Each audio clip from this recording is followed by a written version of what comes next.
My dear child, come sit beside me today. I have something to share with you. Something I discovered just yesterday that has shaken my very soul and brought back memories I thought were buried forever. It's about your Uncle David, my eldest son, who you never had the chance to meet. Yesterday afternoon, while cleaning out the old cedar chest in the attic, I found something that took my breath away. Hidden between the pages of my old prayer book, the same one I've carried for 60 years, was a letter. Not just any letter, but the last letter my son David ever wrote to me, dated just 3 days before he was killed in Vietnam in 1968. I had searched for this letter for 55 years, thinking it was lost forever. I remember the day it should have arrived, how I waited by the mailbox every day for weeks, hoping against hope that there would be one more message from my boy. But it never came, or so I thought. Somehow, in my grief and confusion during those dark days, I must have placed it in that prayer book and forgotten. When I opened that yellowed envelope yesterday, my hands were shaking so badly I could barely unfold the paper. The ink had faded, but David's handwriting, that careful, precise script I had watched him practice at our kitchen table, was still there, still speaking to me across more than 5 decades of silence. But before I share with you what that letter said, let me tell you about David. Let me tell you about the son who was taken from me when he was just 22 years old, at the very beginning of what should have been a beautiful life. David was born on a snowy January morning in 1946, just 1 year after your grandfather William returned from World War II. William had served in the Pacific, and when he came home, he carried with him the quiet determination of a man who had seen too much darkness and wanted nothing more than to fill his life with light. David was our light. From the moment he drew his first breath, he seemed to carry sunshine in his very being. He was the kind of child who would stop to pet every dog he met, who would bring me dandelions from the yard as if they were roses, who would sit for hours listening to the stories I told about his father's bravery during the war. As he grew, David developed into a boy of remarkable gentleness and strength. He was tall for his age, with his father's strong jaw and my father's kind eyes that seemed to see the good in everyone he met. His teachers would tell me that David was the child who befriended the lonely ones, who helped the struggling ones, who never had a cruel word for anyone. When David was 8 years old, he found a bird with a broken wing in our backyard. While other children might have simply observed it or perhaps forgotten about it, David carefully carried that bird into the house and begged me to help him nurse it back to health. For 3 weeks he fed that bird with an eyedropper, made it a soft nest in a shoebox and talked to it every day, telling it stories and promising it would fly again soon. The day that bird finally took flight from our back porch, David stood watching with tears streaming down his face. Not tears of sadness, but tears of pure joy. "Mama," he said, "I think helping things heal might be what I'm supposed to do with my life." Those words proved to be prophetic. Throughout his childhood and teenage years, David was always the one others turned to when they were hurt or afraid. He had a way of listening that made people feel heard, a way of speaking that offered comfort without judgment. By the time David reached high school, his desire to help others had crystallized into a clear dream. He wanted to become a doctor, to spend his life healing people the way he had healed that broken bird so many years before. His grades were excellent, his teachers adored him, and he had already been accepted to pre-medical studies at the state university.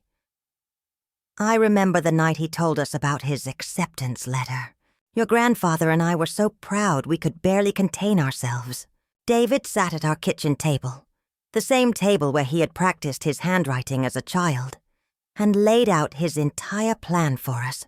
4 years of undergraduate study, 4 years of medical school, residency, and then he hoped to work in rural medicine, bringing health care to people who needed it most. "I want to help people who don't have many options, Mama," he said, his eyes shining with the kind of idealism that only the young possess. I want to go to places where doctors are scarce and make a real difference. Your grandfather reached across the table and shook David's hand, man to man. Son, he said, your mother and I couldn't be prouder of the man you're becoming. You're going to be an extraordinary doctor. But even as we celebrated David's bright future, the shadow of a growing conflict in a place called Vietnam was beginning to darken the horizon. Boys David's age were being drafted, sent to fight in a war most people didn't fully understand. We tried not to think about it, tried to focus on David's education and his dreams. But the reality of that distant conflict grew closer with each passing month. In 1965, when David was 19 and halfway through his second year of college, his draft notice arrived. I will never forget the day he brought that letter home, how his hands trembled slightly as he handed it to his father, how the light in his eyes dimmed just a little as the weight of his obligations settled on his young shoulders. I have to go, don't I? He asked, and in his voice I heard the echo of the little boy who had once cried over a broken bird. Your grandfather, who had served his own country with honor, nodded slowly. Yes, son, you have to go, but you'll come back to us, and when you do, you'll finish your studies and become the doctor you were meant to be. David was drafted into the Army in March of 1966 and shipped to Vietnam in August of that same year. From the moment he left for basic training, he began writing letters that became our lifeline, our window into his world, our only way of staying connected across the vast distance that separated us. His early letters were full of the kind of details that mothers treasure. Descriptions of the food he was eating, complaints about the heat and humidity, stories about the other young men he was serving with. He wrote about learning to use weapons he had never wanted to touch, about training exercises that tested his physical and mental limits, about the strange mixture of boredom and terror that seemed to define military life. But as the months passed and David's service in Vietnam continued, his letters began to change. The light-hearted observations gave way to deeper reflections. The casual complaints transformed into profound questions about life, death, and the meaning of the suffering he was witnessing. Mama, he wrote in one letter dated November 1966, I see things here that I never imagined I would see, but I also see opportunities to help, to heal, to make a small difference in the midst of something much larger than myself. I've been working with the medics when I can, and I think this experience, as hard as it is, might actually make me a better doctor someday. I'm learning about human resilience, about hope in impossible circumstances, about how precious life really is. Throughout 1967, David's letters continued to arrive regularly, usually once a week, sometimes twice if he had extra time to write. Each one was a gift, a reassurance that our boy was still alive, still thinking of home, still holding on to his dreams of the future.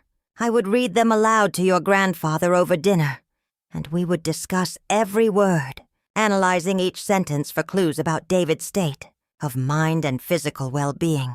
The last letter we received before the one I found yesterday arrived in early March of 1968. It was shorter than usual, and David seemed more tired than he had in previous letters. The fighting has been intense lately, he wrote. We're all exhausted, but we're taking care of each other. I think about home every day, Mama. I think about your Sunday dinners and Dad's workshop and the sound of rain on our roof. I dream about finishing school and hanging my medical diploma on the wall of a small-town clinic somewhere. Those dreams keep me going. And then silence. Day after day, week after week. No letters came. I haunted the mailbox like a ghost, checking it multiple times each day, hoping against hope that the familiar sight of David's careful handwriting would appear. But there was nothing. And as the days turned into weeks, a cold dread began to settle in my chest. On April 15th, 1968, a military chaplain and an army officer came to our door. I saw them walking up our front path, and I knew immediately why they were there. No mother ever wants to see those uniforms approaching her home, those solemn faces bearing the weight of unbearable news. "Mrs. Thompson," the chaplain said gently, "we regret to inform you that your son, Private First Class David Thompson, was killed in action on April 12, 1968, while serving with honor in the Republic of Vietnam." The words hit me like physical blows. I remember sinking into our living room chair, the same chair where I had rocked David as a baby, where I had read him bedtime stories, where I had helped him with his homework. The officers continued talking, explaining about military honors and burial procedures, but their voices seemed to be coming from very far away. Your grandfather, strong man that he was, handled the arrangements with the same quiet dignity he brought to everything in his life, but I could see the devastation in his eyes, could feel the weight of his grief matching my own. We had lost our firstborn, our gentle boy, who had wanted nothing more than to heal the world. The funeral was held on a rainy Thursday in April. The entire town came to pay their respects. David's teachers, his classmates who hadn't been drafted, families from our church, neighbors who had watched him grow up. The American flag was folded with military precision and placed in my hands, but no flag, no matter how reverently presented, could fill the David-shaped hole in my heart. In the weeks and months that followed, I searched desperately for that final letter I was sure must have been written. Military officials told me that mail from soldiers killed in action sometimes took weeks or even months to reach families, depending on where it was when the soldier died. I waited and hoped and prayed, but no letter came. The years that followed David's death were the hardest of my life. Grief, I learned, is not a straight line from pain to healing. It comes in waves, sometimes gentle ripples of sadness, sometimes tsunamis of agony that threaten to drown you completely. Your grandfather and I grieved differently, as couples often do. He threw himself into his work, staying late at the hardware store, taking on projects around the house, keeping his hands busy so his mind wouldn't have time to wander into the dark places where the pain lived. I, on the other hand, seemed frozen in time, unable to pack away David's belongings, unable to stop setting a place for him at dinner, unable to accept that my boy was never coming home. For months, I continued to check the mail obsessively, convinced that somewhere out there was one final letter from David, one last communication that would help me understand his final days, that would give me some sense of closure. But as the months turned to years, and no letter appeared, I eventually stopped looking with quite such desperate intensity. The first Christmas without David was almost unbearable. I had always made his favorite cookies, snickerdoodles with extra cinnamon, and I found myself making them out of habit, only to realize there was no David to eat them. Your grandfather found me in the kitchen at midnight on Christmas Eve, sitting at the table with a plate of cookies and tears streaming down my face. "He's not coming home for Christmas," I whispered, as if saying it aloud for the first time would somehow make it more real. "No, sweetheart," your grandfather said, sitting beside me and taking my hand. "He's not, but he's still with us in here." He touched his chest over his heart, and in here, he touched my chest over mine. Love like that doesn't die, even when the person does. Slowly, very slowly, your grandfather and I learned to build a life that could accommodate our grief, while still leaving room for joy. We learned that healing doesn't mean forgetting, that moving forward doesn't mean leaving David behind, that it's possible to carry both sadness and happiness in your heart at the same time. We became involved with other families who had lost children in Vietnam, finding comfort in shared understanding and mutual support. We volunteered at the VA hospital, spending time with wounded veterans who reminded us of David, who helped us feel connected to the world our son had inhabited during his final years. I went back to school and became a nurse, inspired partly by David's dream of healing others, and partly by my own need to find purpose in a world that had taken my child from me. Working in healthcare, caring for people during their most vulnerable moments, felt like a way of honoring David's memory, while also giving meaning to my own continued existence. Your grandfather and I had 2 more children after David. Your father, Michael, in 1970, and your Aunt Sarah in 1972. We loved them fiercely, but we always carried with us the knowledge that love doesn't protect you from loss, that being a parent means accepting the possibility of having your heart broken in ways you never imagined possible. We talked to Michael and Sarah about their older brother, making sure they knew about David's kindness, his dreams, his gentle spirit. We didn't want them to grow up in the shadow of their deceased brother. But we also didn't want David to become a family secret, a name that couldn't be spoken without causing pain. Decades passed. Your grandfather and I grew older, watched our surviving children grow up and have children of their own, including you, my precious granddaughter. We celebrated birthdays and anniversaries, graduations and weddings, all the milestones that make up a full life. But there was always an empty space at our table, always one voice missing from our family chorus. I continued to think about that missing letter, wondering what David's final thoughts had been, what he might have wanted to tell us in those last days before he was killed. Over the years, I convinced myself that perhaps there had never been a final letter, that David had been too busy or too tired or too overwhelmed to write during his last week in Vietnam. But sometimes, late at night when I couldn't sleep, I would find myself wondering, what if there had been a letter? What if David had poured his heart out one last time, had shared his deepest thoughts and feelings, had given us some final gift of his words? The not knowing was almost as painful as the loss itself. Your grandfather passed away in 1995, 27 years after we lost David. On his deathbed, he whispered to me, "Tell David I kept my promise. Tell him I took good care of you." Even in his final moments, he was thinking about our boy, about the son who had left us so many years before. After your grandfather died, I found myself alone with my memories and my questions. I began the slow process of going through a lifetime's worth of belongings, trying to decide what to keep and what to let go. It was during this process that I began seriously cleaning out the cedar chest, the prayer books, all the places where important papers and mementos had accumulated over the decades. And so we come to yesterday, my dear child. Yesterday afternoon, when I was cleaning out that old cedar chest, when I picked up my worn prayer book and felt something crackle between the pages. My heart began to race even before I understood what I had found, some deep part of me recognizing that this moment was significant, that something long lost was about to be recovered.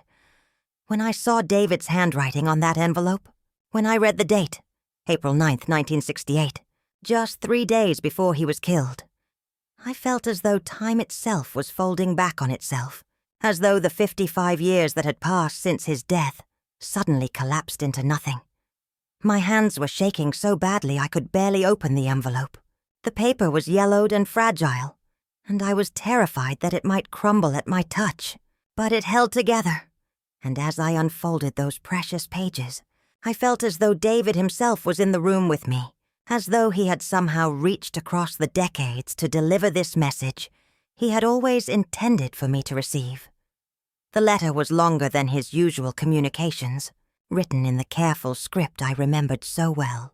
It was dated April 9th, 1968, and the first thing that struck me was how much more mature David's voice sounded, how much he had grown during his time in Vietnam. This was not the voice of the 19-year-old boy who had left for basic training, but of a young man who had been aged by experience, who had seen things that had changed him forever. Let me share with you now, word for word, what my son wrote in that last letter, the letter that took 55 years to reach me. My dearest Mama and Dad, I am writing this letter on what I hope will not be my last day to write to you, but I have learned in this place that tomorrow is never guaranteed. And there are things I need to say that I have never found the words for before. We have been under heavy fire for the past week, and I have seen things that will stay with me for the rest of my life, however long that may be. I have seen courage that defies description, kindness in the midst of unimaginable cruelty, and love that transcends even the horror of war. But I have also seen waste and senselessness, and the kind of profound sadness that comes from watching young men die far from home. Mama, do you remember when I was 8 years old and I found that bird with the broken wing? Do you remember how you helped me nurse it back to health? How we fed it with an eyedropper and made it a nest in a shoebox? I have thought about that bird so many times during these past months, because I think it taught me something important about what it means to heal, what it means to care for something broken and fragile. Here in Vietnam, I have tried to be like we were with that bird. I have tried to help heal the broken things I encounter, to offer comfort where I can, to be gentle with the wounded and afraid. I may not have become the doctor I always planned to be, but I think I have learned things about healing that no medical school could have taught me. I want you to know that even in this place of violence and death, I have found ways to live according to the values you taught me. When I see a wounded soldier, I think about the bird. When I encounter someone who is afraid, I think about how you always told me that courage is not the absence of fear, but the decision to do what is right, despite being afraid. When I am tempted to become hard and bitter, I think about how you taught me that holding on to love is more important than holding on to anger. Dad, I know this war has been hard for you to understand, just as it was hard for you when you served in World War II. But I want you to know that your example of service and duty has sustained me here. You showed me what it means to serve something larger than yourself, what it means to sacrifice for the good of others, what it means to come home from war and choose to build, rather than destroy. I carry your strength with me every day, the letter continued, and as I read each word, I could hear David's voice as clearly as if he were sitting beside me. I have been thinking a lot lately about the life I want to live when I come home. And I am determined to come home, Mama, so please don't worry too much about me. I still want to be a doctor, but my experiences here have changed what kind of doctor I want to be. I want to specialize in trauma medicine, in helping people who have been through the worst kinds of experiences. I want to understand not just how to heal physical wounds, but how to help people heal from the emotional and spiritual wounds that war and violence leave behind. I have been working closely with the medics here, and they have taught me so much about emergency medicine, about making life and death decisions under pressure, about staying calm when everything around you is chaos. In some ways, this terrible place has given me a kind of medical education I never could have gotten in a classroom. I know that sounds strange, finding gifts in the midst of something so awful, but I think that's part of what it means to be human. The ability to find meaning and growth even in our darkest moments. Mama, I want you to know that every good thing you ever taught me has stayed with me here. Your lessons about kindness, about seeing the best in people, about offering help without being asked. All of those lessons have made me a better soldier, and I hope a better person. There is a young soldier in my unit, barely 18 years old, who reminds me so much of myself when I first arrived here. He is scared and homesick, and overwhelmed by everything he is seeing and experiencing. I have tried to be for him what the older soldiers were for me when I first arrived. A steady presence, a source of comfort and guidance, someone who remembers what it feels like to be that afraid and that far from home. Taking care of him has reminded me of how you took care of me, Mama. The way you always seemed to know when I needed extra attention, when I needed to talk, when I needed just to be held. I hope someday I will be able to pass that kind of care on to my own children, to love them with the same fierce protection and gentle wisdom that you have always shown me. Dad, I have been thinking about all those hours we spent in your workshop when I was growing up, how you taught me that good work requires patience and precision, that there is dignity in creating something useful and beautiful with your own hands. Those lessons have served me well here, where attention to detail can mean the difference between life and death, where the ability to stay focused under pressure is essential for survival.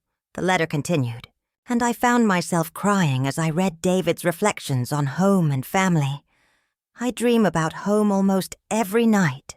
I dream about Sunday dinners around our kitchen table, about the sound of Dad working in his shop, about the smell of your cooking, Mama, about sitting on the front porch in the evening listening to the crickets. I dream about finishing my education, about becoming the doctor I always wanted to be, about maybe getting married someday and bringing my wife home to meet you. I have met several nurses here who work with incredible dedication and courage, and being around them has made me think about what kind of woman I might want to marry someday. I want someone like you, Mama. Someone who is strong and gentle. Someone who can heal with her hands and comfort with her words. Someone who chooses love even when love is difficult. There is so much I want to do when I come home. I want to take long walks with you, Mama, through the neighborhoods where I grew up. And I want you to tell me again all the stories about our family history, about your parents and grandparents and all the people whose love made it possible for me to exist. I want to sit with Dad in his workshop and learn more about woodworking, about creating beautiful things that will last longer than the person who made them. I want to go to the library and read all the books I haven't had time to read, to sit in quiet places and think about everything I have learned and experienced during these months in Vietnam. I want to visit my old teachers and thank them for preparing me for the world, even though I don't think any of us could have imagined the particular world I would encounter here. Most of all, I want to finish my education and become a doctor who specializes in helping people heal from trauma. I want to open a practice in a small town somewhere, the kind of place where everyone knows everyone else, where I can be not just a doctor but a friend and neighbor to the people I serve.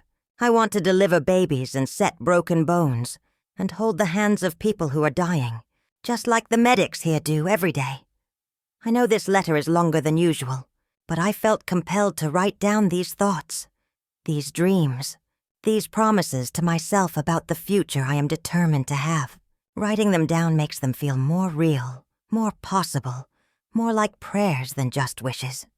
As I continued reading, David's letter took on an even more profound and prophetic tone. Mama and Dad, I need to tell you something that might be hard to hear, but it's important that you understand this. If something happens to me over here, and I pray it won't, but if it does, I need you to know that I am not afraid. I have made peace with the possibility of dying, not because I want to die, but because I have learned that fear of death can prevent you from really living. Every day here, I see young men who are paralyzed by fear of what might happen to them, and that fear makes them less effective soldiers, less helpful to their comrades, less able to appreciate whatever beauty and goodness can still be found even in this terrible place. I refuse to live that way. I refuse to let fear rob me of my ability to be useful, to be kind, to be fully present in whatever time I am given. If I die in Vietnam, I want you to remember that I died doing something I believed was important, something that might make the world a little bit better for the people who come after me. I don't pretend to understand all the politics of this war, but I do understand that there are people here who need help, and I am in a position to help them. That feels like enough purpose to justify whatever risks I am taking. But more than that, if something happens to me, I want you to know that every day of my life has been a gift, and most of that gift came from you.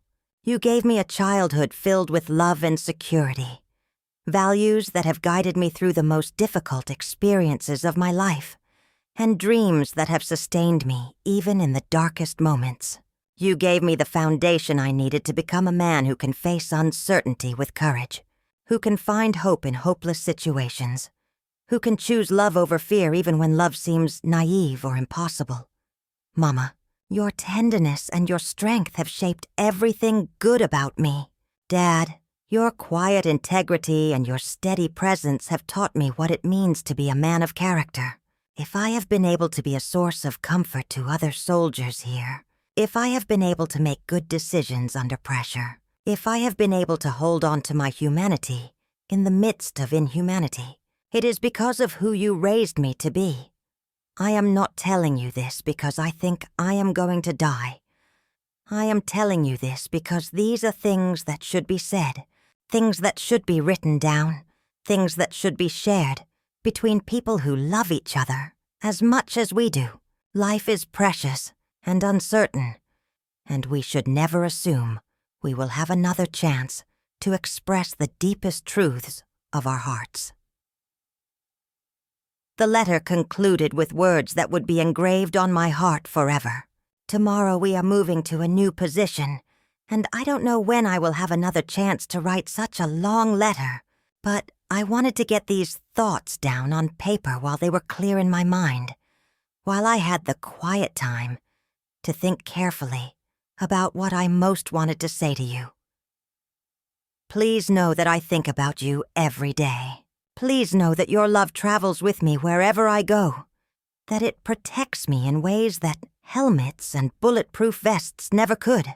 Please know that even if weeks go by without a letter from me, it doesn't mean I have forgotten you or stopped loving you. It just means that circumstances have made it difficult to write.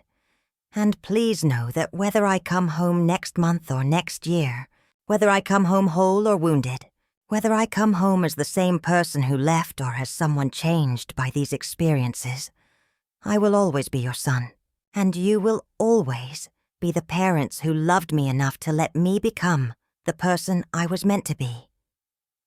Give my love to everyone in our family, to our neighbors, to my teachers, to everyone who has been part of the community that shaped me. Tell them that their investment in my life has paid dividends here in Vietnam, that the young man they helped raise is doing his best to make them proud, to live according to the values they taught him, to be a credit to the people and the place that made him who he is. I love you both more than words can express. You have been perfect parents, and I have been blessed beyond measure to be your son. Until I see you again, either in this world or the next, your devoted son, David P.S. Mama, if anything happens to me, please plant a garden in my memory. Plant it with all the flowers and vegetables I loved as a child. Marigolds and tomatoes and sweet corn and sunflowers. Let it be a place where life grows and blooms, where beauty emerges from the earth, where the cycles of planting and harvesting remind you that love continues even after individual lives end. Let it be my gift to you, my way of keeping you company when I cannot be there in person. When I finished reading David's letter, I sat in complete silence for what felt like hours. The words on those yellowed pages had transported me back in time, had made my 22-year-old son real and present in a way he hadn't been for decades. It was as though he had reached across 55 years of separation to deliver this final message, to complete our conversation, to give me the closure I had never known I needed. The letter answered so many questions that had haunted me for more than half a century. I finally knew what David had been thinking during his final days, what hopes and fears had occupied his mind, what messages he had wanted to leave for the family he loved. But more than answering questions, the letter revealed the depth of wisdom and maturity that my son had achieved during his brief life, the remarkable person he had become during his months in Vietnam. Reading his words, I realized that David had died not as the idealistic boy who had left for basic training, but as a young man of profound courage and insight. He had faced the possibility of death with a grace and acceptance that astounded me. He had found ways to serve others and to hold on to his values, even in the midst of a war that challenged everything he believed in. He had thought deeply about the future he hoped to have and had articulated his dreams with a clarity that took my breath away. But perhaps most importantly, David's letter revealed the extent to which the love your grandfather and I had given him had sustained him during the most difficult period of his life. Our values had become his values. Our strength had become his strength. Our love had become the foundation that allowed him to face uncertainty with courage and to choose compassion over bitterness, even in the darkest circumstances.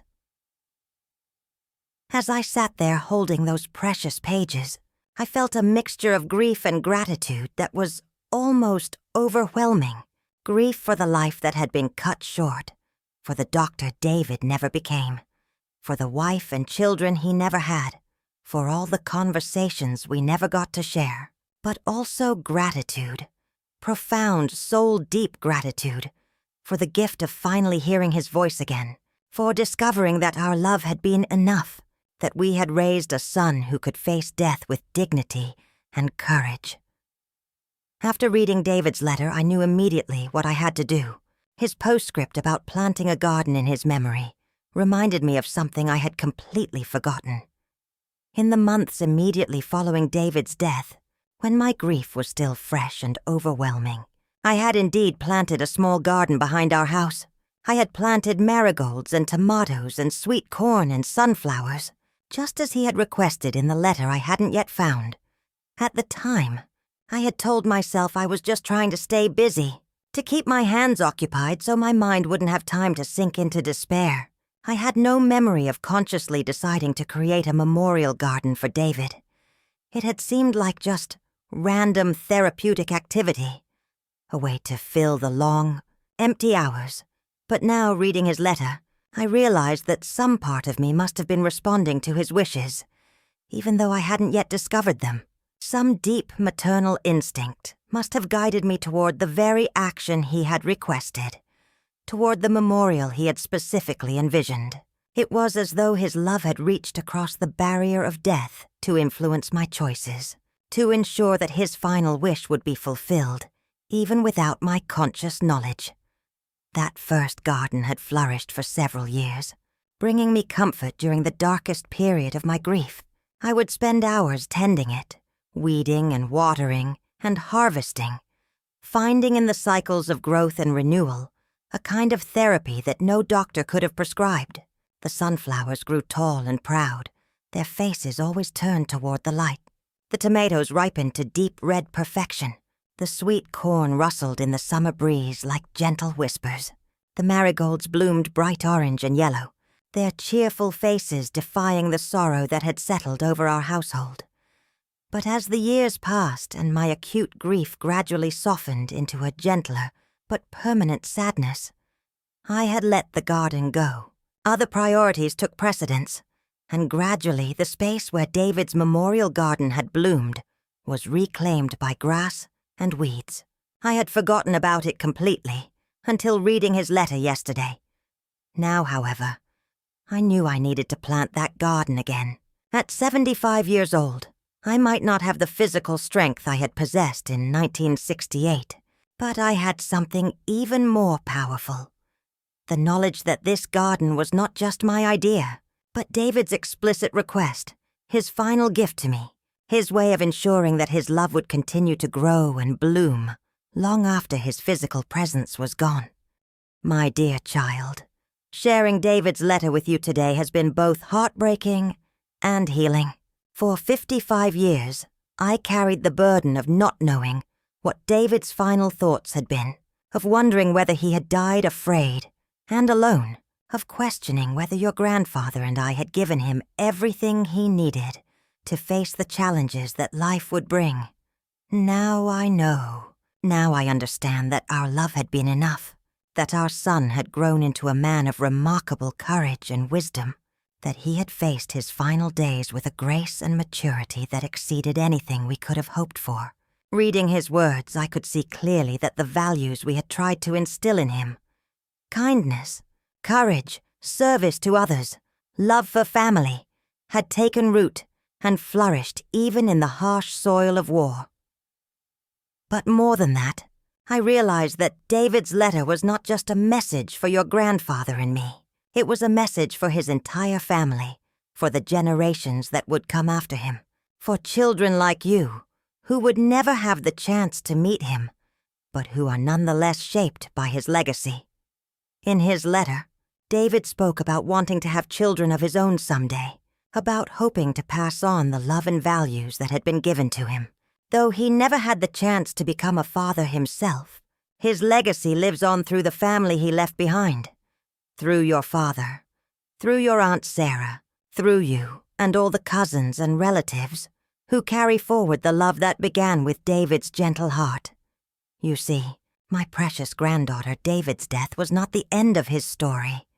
It was a transformation of his story.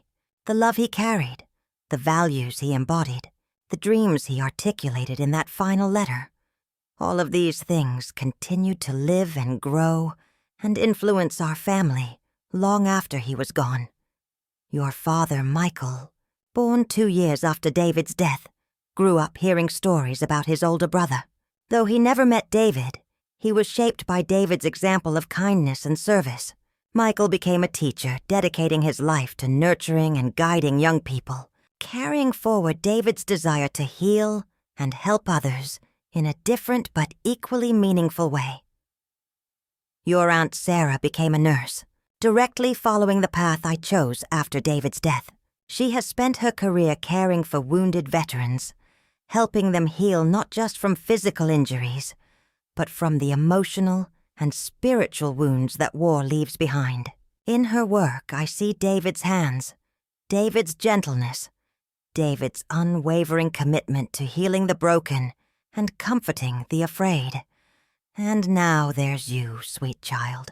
You carry David's DNA in your cells, his love in your heart, his dreams in your future possibilities. You have never met your uncle, but his influence on your life has been profound. The values your father taught you, the stories your family shared with you, the love that surrounds you. All of these things were shaped by David's brief but meaningful life.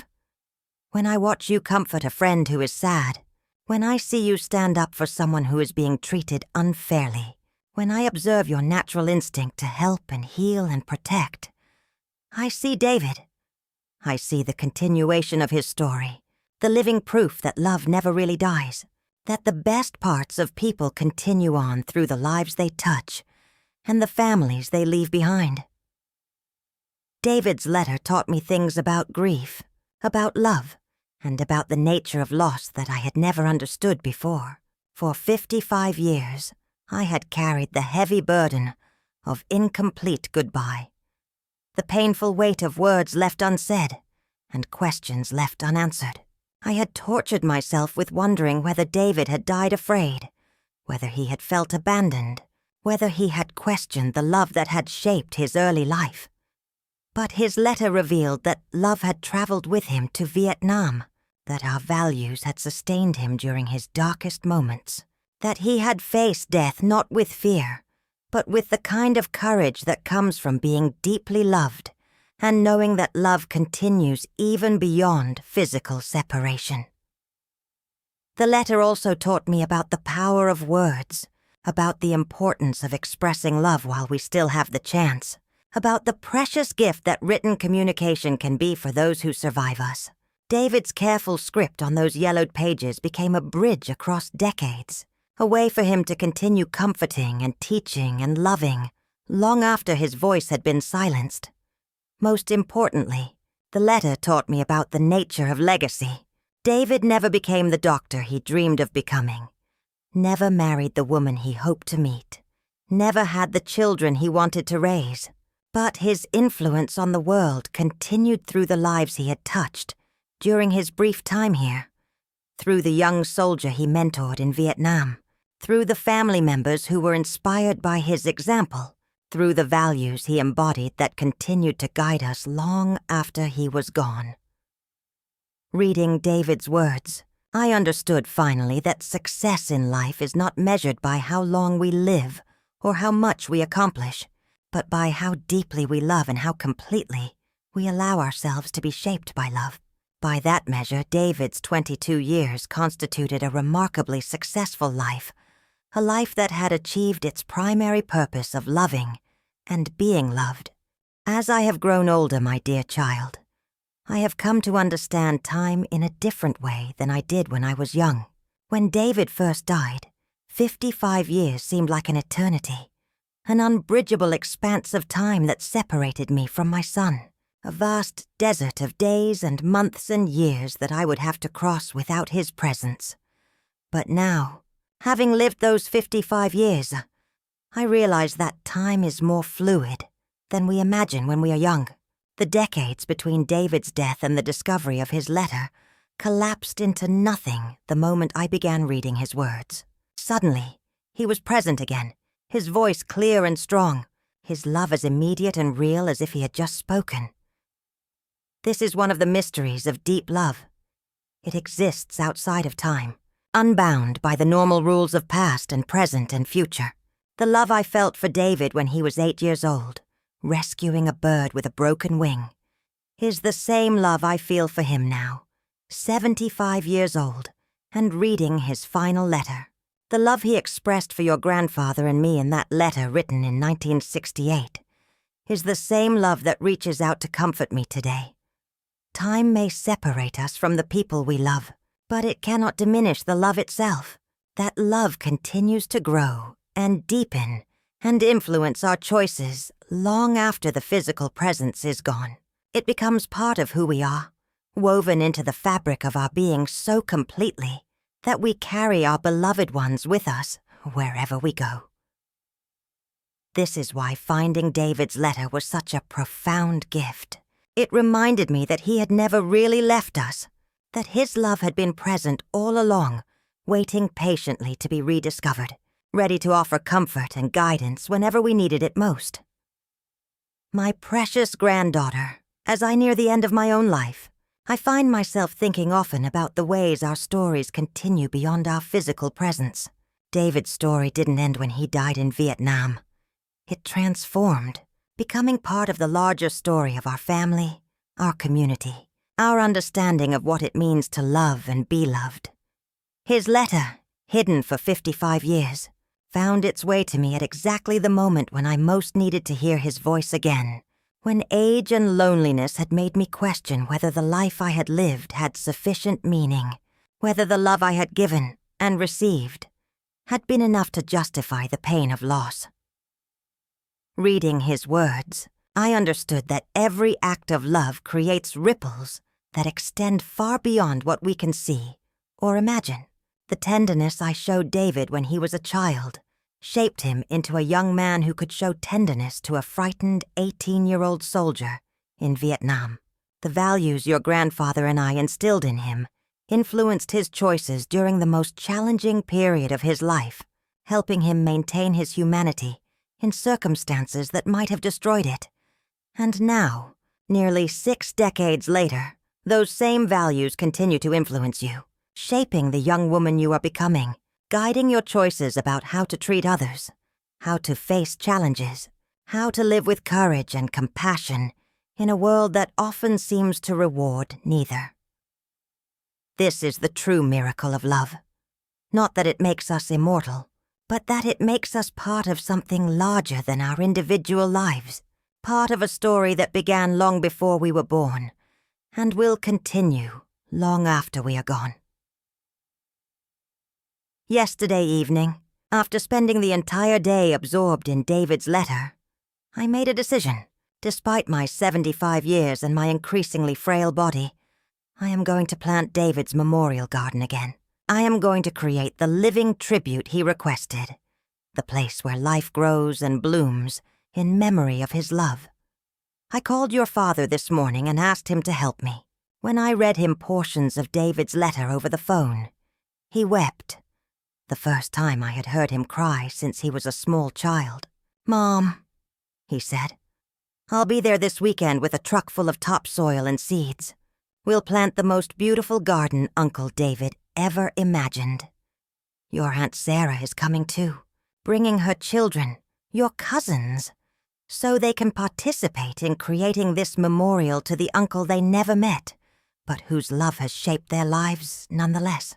We will plant marigolds and tomatoes and sweet corn and sunflowers, just as David requested. But we will also plant roses for the beauty he loved, herbs for the healing he dreamed of providing, and vegetables for the nourishment he believed in sharing with others. This garden will be more than just a memorial. It will be a living symbol of the ways love continues to grow and bloom long after individual lives have ended. Each spring, when the seeds we plant begin to sprout, we will be reminded that death is not the opposite of life, but part of life's larger cycle. Each harvest will teach us about the abundance that comes from planting with love and tending with care. And you, my dear granddaughter, will help us tend this garden. You will learn to recognize the difference between weeds and flowers, between plants that need more water and those that need more sun, between vegetables that are ready for harvest and those that need more time to ripen. In learning to care for David's garden, you will learn important lessons about patience and nurturing, about the rewards that come from consistent care, about the way small daily acts of love can create something beautiful and lasting. David's letter has also inspired me to begin a new practice, writing letters to each of my grandchildren, including you, that will be opened after I am gone. Letters that will carry my voice forward into your future, that will offer guidance and comfort when you face challenges I cannot help you navigate in person.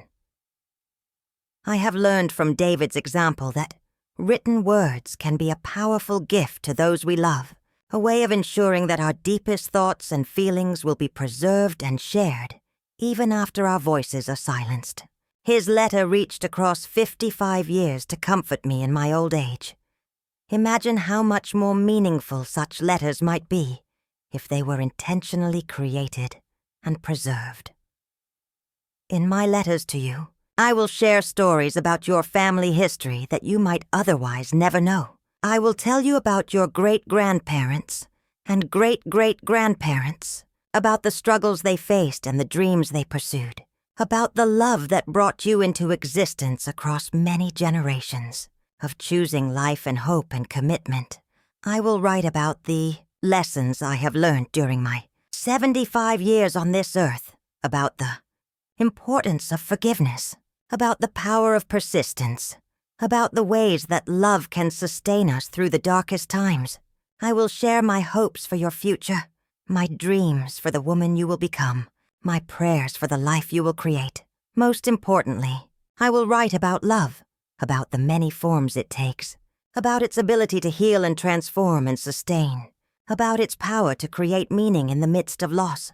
I will try to give you the same gift that David gave me in his final letter, the assurance that you are deeply loved, that this love will travel with you wherever you go, that it will protect and guide you even when I cannot be there in person.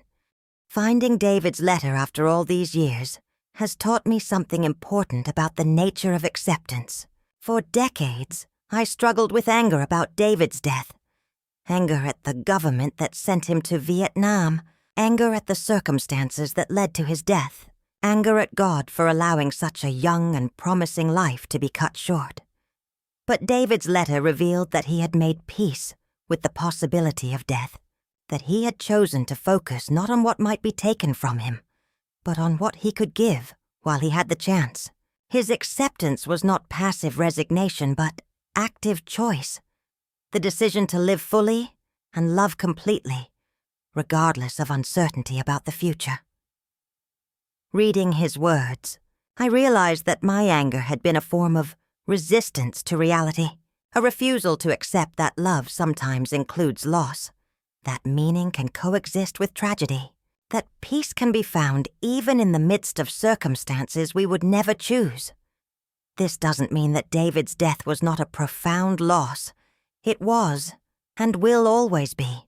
It doesn't mean that war is acceptable or that young people should die before their time.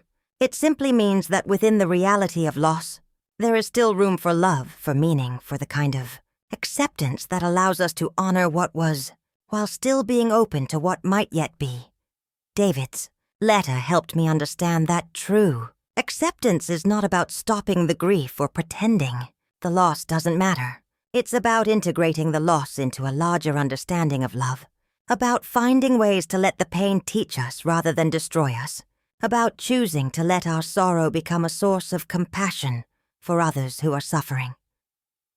My dear child, one of the most beautiful aspects of David's letter was the way it felt like a continuation of our relationship rather than an ending. His words didn't provide closure in the sense of finishing something.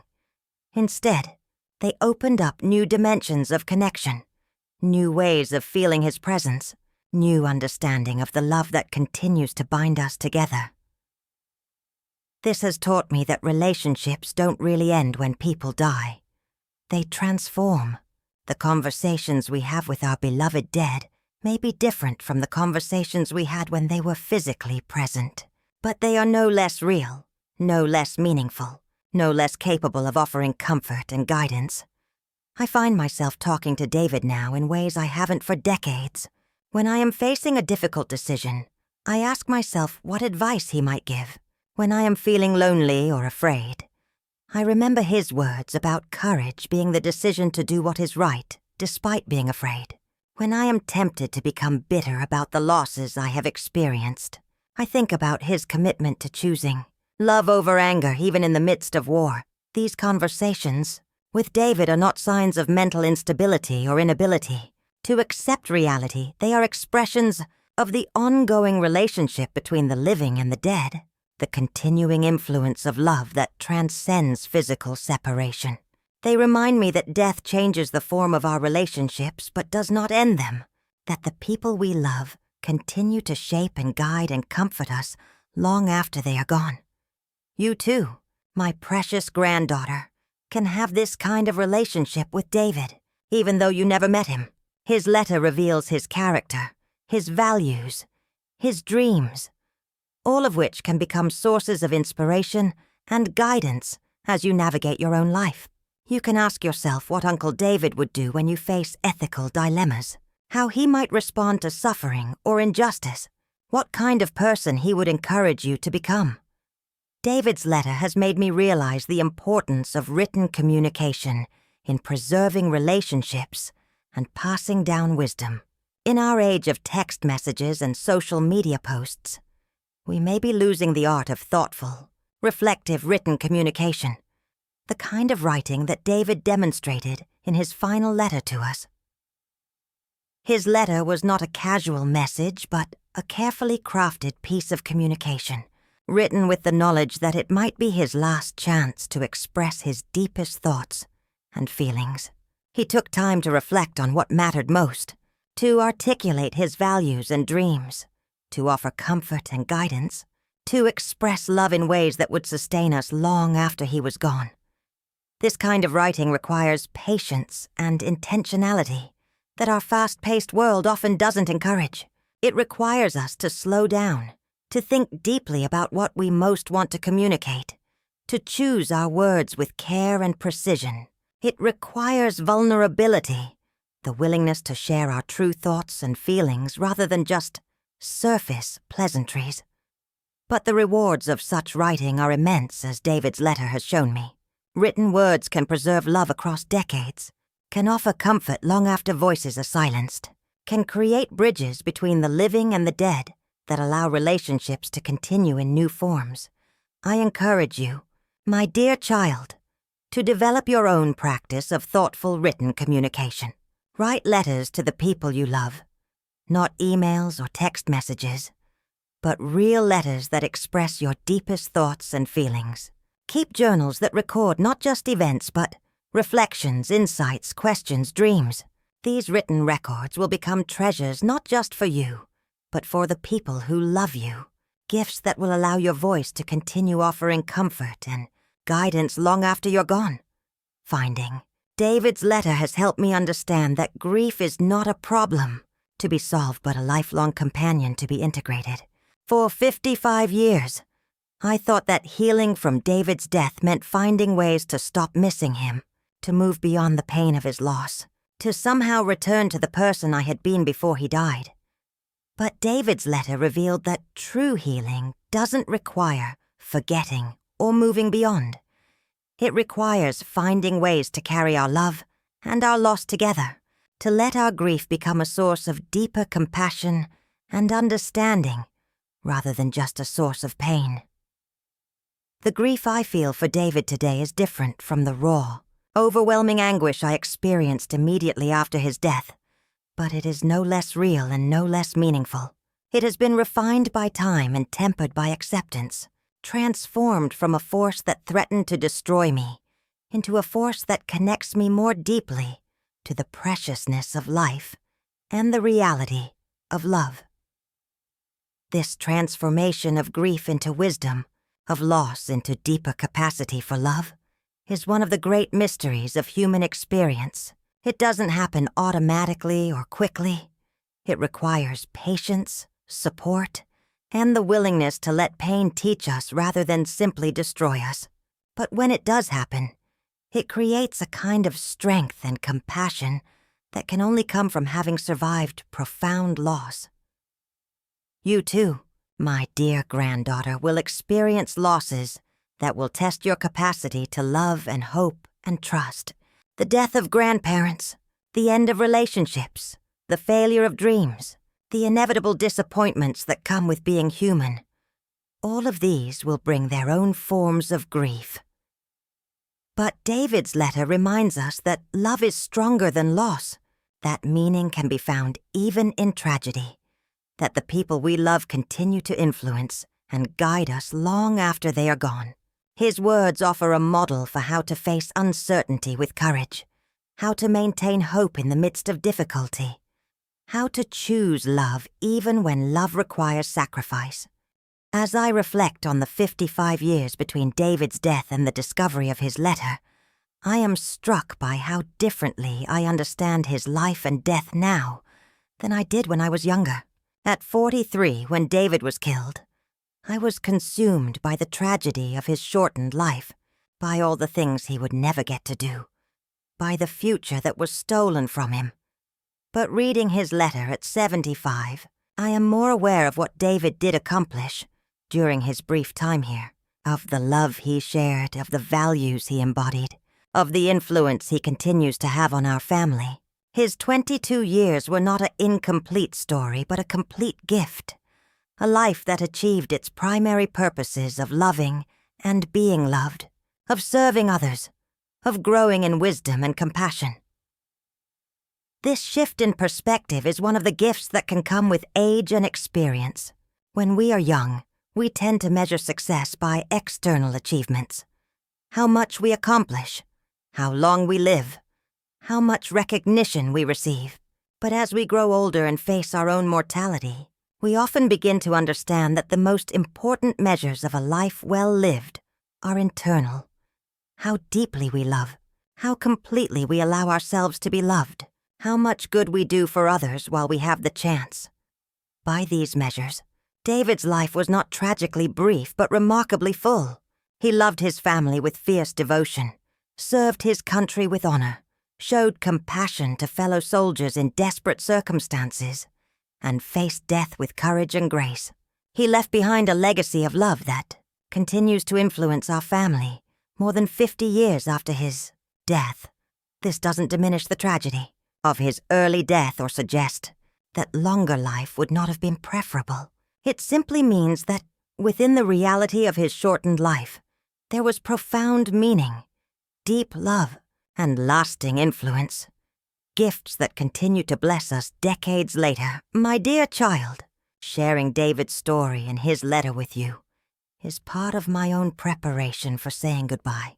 At 75, I am increasingly aware that my time here is limited, that the day will come when you will be the one holding letters and memories, carrying forward the love that has been passed, down to you through generations of family. But David's letter has taught me that saying goodbye doesn't mean ending our relationship. It means transforming it into something that can transcend physical separation. The love I have for you, the values I hope to pass on to you, the dreams I hold for your future. All of these will continue to exist and influence your life long after I am gone. This is why it is so important for me to tell you these stories now, while I still have the chance. This is why I want you to understand not just the facts of our family history, but the love that connects all of these stories together.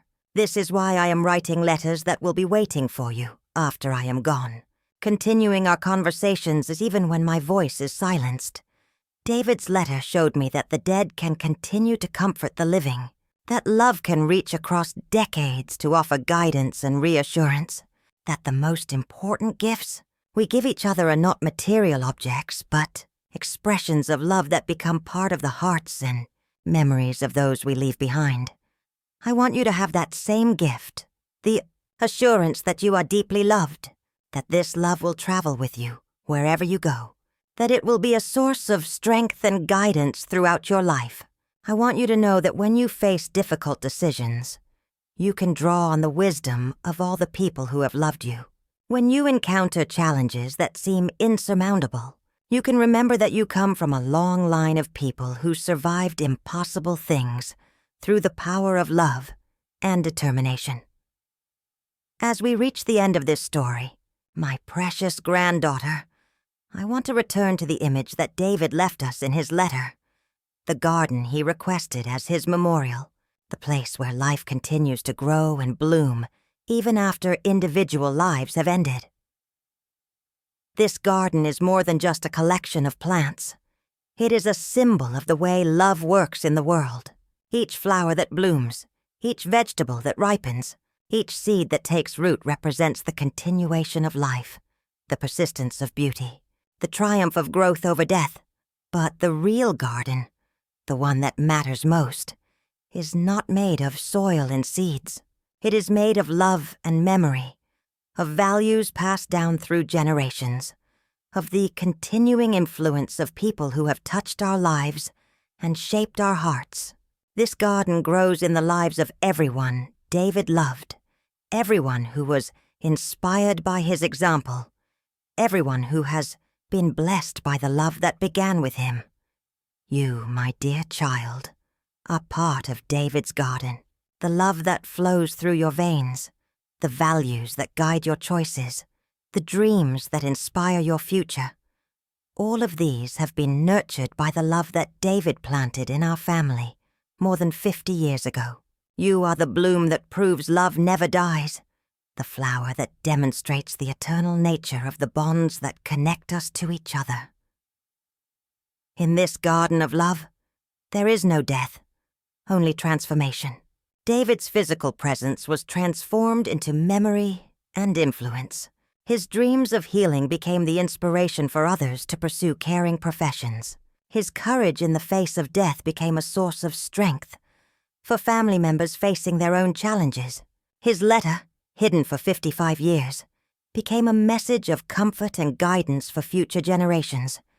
And someday, my dear one, when my own time comes to leave this earthly garden, I too will be transformed, not into nothing, but into part of the continuing story of love that connects all of us together. My voice will live on in the stories you tell your own children. My love will continue to influence your choices long after I am gone. My letters will wait patiently to offer comfort when you need it most. This is the greatest truth I have learned in 75 years of living, the most important gift I can leave you. Love is eternal. It may change form. It may be temporarily hidden. It may seem to disappear during times of loss and sorrow. But it never truly dies. It continues to grow in hearts that remember, in lives that are shaped by its influence, in the choices made by people who have been blessed by being loved. David's letter reached across 55 years to remind me of this truth. His words, written by a 22-year-old soldier in the jungles of Vietnam, became a source of comfort for a 75-year-old grandmother, grieving not just his loss, but the accumulated losses of a long life. This is the miracle of love. My precious child, it transcends time and space. It survives physical separation.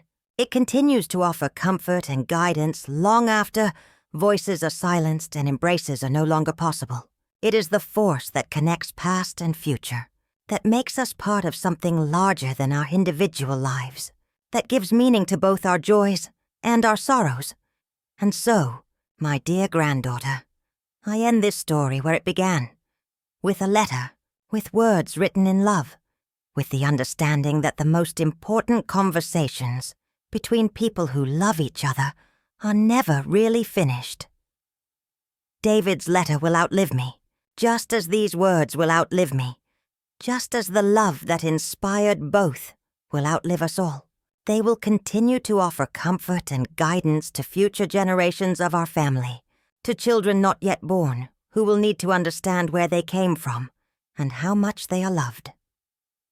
Take these words, these stories, these expressions of love that have been passed down to you across generations, and make them part of your own story. Add your own chapters of courage and kindness, of dreams pursued and love shared. And someday, when your own time comes to pass on the legacy, share these stories with the children who will come after you. Tell them about David, the young man who faced death with courage and left behind a letter that traveled across decades to comfort his family. Tell them about the grandmother who waited 55 years to hear her son's final words. Tell them about the garden that grows eternal in the hearts of those who remember. But most of all, tell them about love, about its power to heal and sustain, about its ability to transcend time and space, about its eternal nature that makes us all part of something larger and more beautiful than we can ever fully understand. The letter lives on, the love lives on, the story continues, and you, my precious child, are both the author and the next chapter in this eternal tale of love that never dies.